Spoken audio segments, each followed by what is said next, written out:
Okay, so we're going to call this section 1.7 continued because it is part of the same section from yesterday. Yesterday we talked about the distributive property. Today we're going to take that one step further and talk about collecting like terms.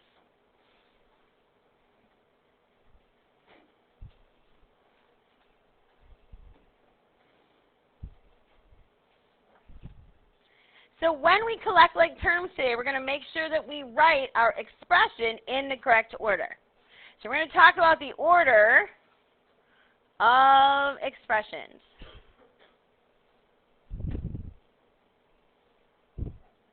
There are two key things we look for, all right, when we're writing the order in which your terms go in. One is alphabetical.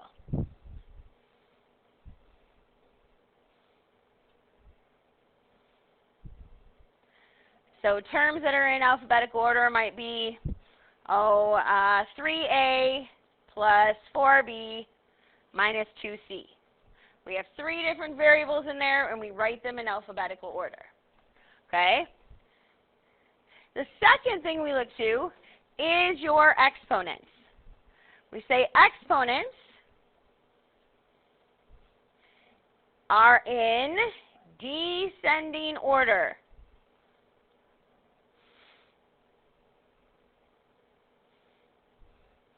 So let me explain what descending order is as well.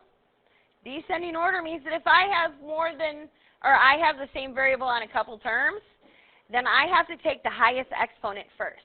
So let's say I have 3x squared plus 2x, and then I always put my number that doesn't have a variable at the end. So you'll notice my exponents go 2, then 1, then none. All right? It's in descending order. So when we collect like terms today, we're going to keep those two rules in mind. Do I need to explain either of those rules further? Any question on those rules whatsoever? No? Okay. Just checking. All right. So last year you guys started collecting like terms, correct? Yes? Math 8, Math 7? You've collected like terms before? Okay. Probably? Okay. So there's a couple different ways you can explain like terms, so I want to make sure that we're on the same page. When we collect like terms together, like terms, let's define what like terms are. Like terms are any term with the same label.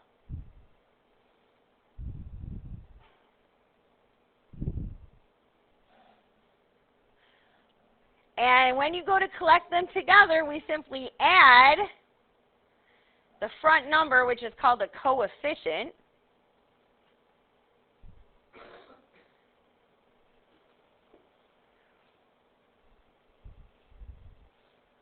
add coefficients of like terms. All right, so if I had, for example, 3x plus 4x. This says that I have 3x's over here. This says I have 4x's. I'm just collecting all of those together. I'm adding them all up for a total of 1, 2, 3, 4, 5, 6, 7, and the label stays the same, right? Doesn't change what the label is. Okay. So today, here's example number 1 as we talk through this.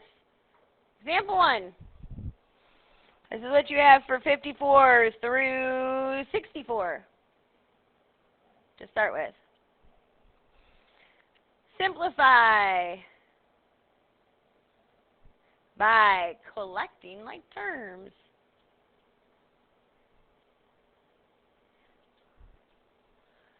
All right, so I'm going to start with an easier one.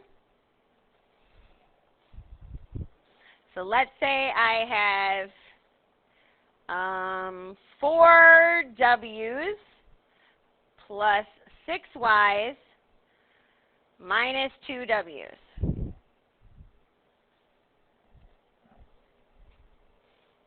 I need to collect together the ones that are the same.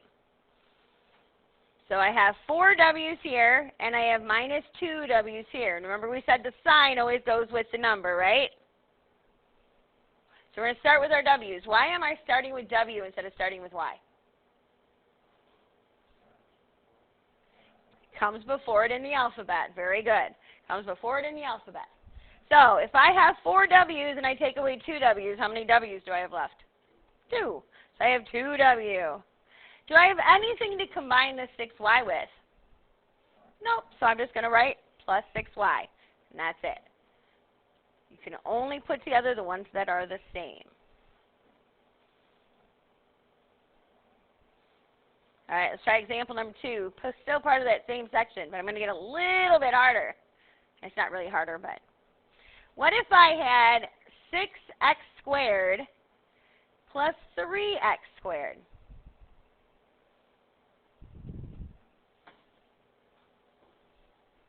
Anybody have any ideas?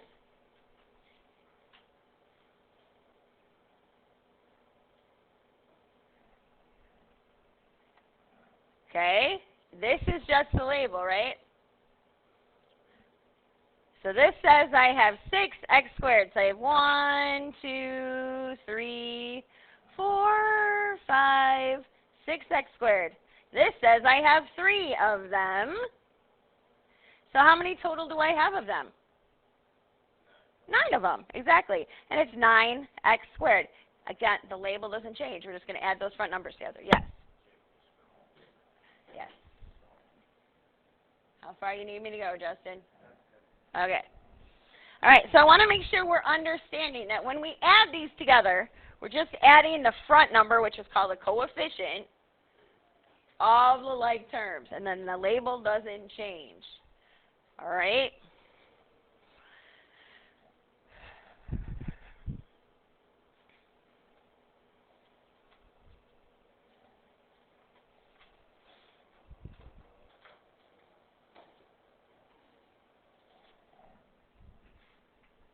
You got it. You're okay.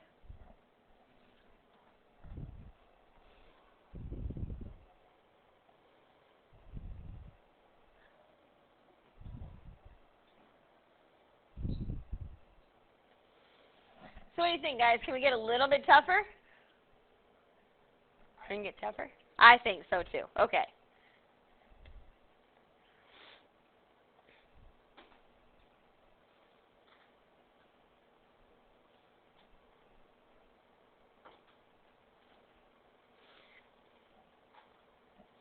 Example number 3. Let's say I have, how about 4xy plus 3xy minus 5xy. Is that any tougher? No, it really isn't. Why is it not any tougher? Yeah, they're all the same. So all we're doing is adding the front numbers together. So I have 4 of them plus 3 of them, which gives us 7 of them, and minus 5 of them, which is 2. And it's 2 xy's, and that's it. All right, example number 4.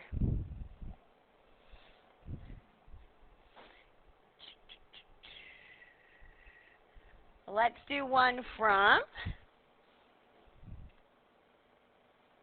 I'm going to give you a rectangle here. That's supposed to be a rectangle. We'll pretend I drew that straight, okay? And on this beautiful rectangle, let's say on the long side I have a 4. And on the short side I have, how about 3 plus 5y? Now here's my question. Write an expression for the area. So now I'm taking yesterday's lesson and today's lesson, and we're going to put them together. How do you find the area of a rectangle? Ben. Good. Length times width. That is absolutely perfect. So we're going to take the length, which is 4, and we're going to times it by the width, which is 3 plus 5y. Now, when we have a number outside of parentheses like that, what do we have to do? Very good. Times by both numbers on the inside. So we've got to do the distributive property. So we have 4 times 3, which is 12. And then we have 4 times positive 5y. I'll write it here just in case. Which is 4 times 5 is 20y. But we're not quite done. Why are we not done yet? Very good. Very good, Brandon. The variable term needs to go in front. So we're going to take this 20y and put that first. So we have 20y plus 12. Now we're done. That looks awesome. Okay? So you have a couple of those today. Okay. I don't know. Does it need to be sharpened? Okay. Okay. All right. Here is, what number example am I on? I lost track. I got so excited. Example number 5. All right. Example number 5 now is moving us all the way to 74 through 80. And again, it says simplify.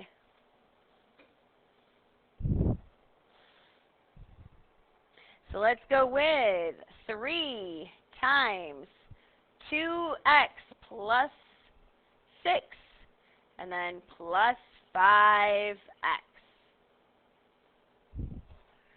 All right, so again, we're taking yesterday's lesson and today's lesson, and we're putting them together. So our very first thing we have to do is get rid of those parentheses by doing what property? Distribute. Very good. Okay, so we're going to start right here, and we're going to go 3 times 2x, which is 6x. Good. And then we do 3 times 6, which is positive 18. Now we're to the end of the parentheses, so we're done distributing. I'm going to bring down everything else that I have left, plus 5x. Now we got to collect the like things together. So which 2 terms can I put together? Good. The 6x and the 5x can go together. So, Sean, how many x's do I have? 11. We have 11x. And then I just have plus 18. You guys did this last year, right? Okay. All right. Then the last thing I want to talk about before you guys can start working, so that you can work on yesterday's if you don't have that done, and then you can get working on today's. Okay? Last problem I want to talk about is number 82. Number 82 is a word problem. I know how much we all love word problems. Okay? So, for number 82, it first tells you, you know, there's this lawn game that kind of looks like this. I'm not the best drawer in the world. I think usually the lawn game has 3 rows, but this one only has 2 in our book. And you toss the little things that have balls on both ends, right, and it wraps around it. Everybody's got different names for it, right? We all know what I'm talking about? Okay. So that's what this book is talking about right here. It says you play a game where you throw a pair of connected balls at a structure. All right? They're going to tell you that the top one is 10 points and the bottom one is worth 20 points. All right. Then it says you toss 3 pairs and all of them wrap around a bar. Find an expression to represent what is happening. So you're going to toss 3 of them. Toss 3. We need to find an expression. So I'm going to help you start finding the expression, and then you're going to finish. Okay? So, if all 3 of them fall in the 20 points, we're going to get 60, right? Okay? If all 3 of them fall in the 10 points, we're only going to get 30. So we've got to find a way to distinguish between the 2. Okay? So I'm going to start by saying we got some of them that are going to be worth 10 points, plus we're going to have some of them that are going to be worth 20 points.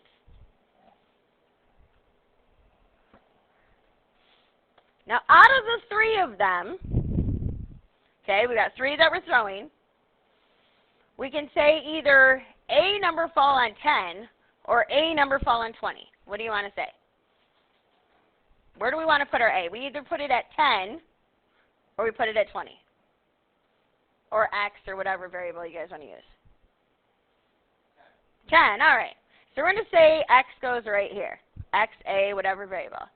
So then if x is there and that number is up to 3, in this parenthesis, I know that it has to be less than 3. So if I'm tossing it 3 times, the most I can have is 3 here minus x. So if 0 go on 10, that means x is 0. X is 0, that means 3 of them fell on 20, right? If 1 falls on 10, then 3 minus 1 means that 2 fell on 20. You guys see where this expression comes from? Does it make sense to everybody? So then what I need you to do is to simplify this expression for me. Okay? So you're going to have to distribute and collect like terms. All right? Good? Okay, your homework today is page 50 to 51, 52 to 82 even. That is only 15 problems. Some of them are super, super easy. You're getting 15 minutes in class right now. I take that back. Sorry, about 11 minutes in class right now. You can get started on the other one, started on this one. But we're going to do them before we walk into class because that's how we're going to get better as we start getting into harder material. I don't give you a lot of problems to do. I could give you like 20 to 40 of them to do every night. I don't do that. I do enough that the repetition is going to help us be successful the next day. All right, so let's get working. Use this time wisely. Can you get your book? How about I loan you one? Okay. No, I actually set them on their desk already. What I do is you can walk around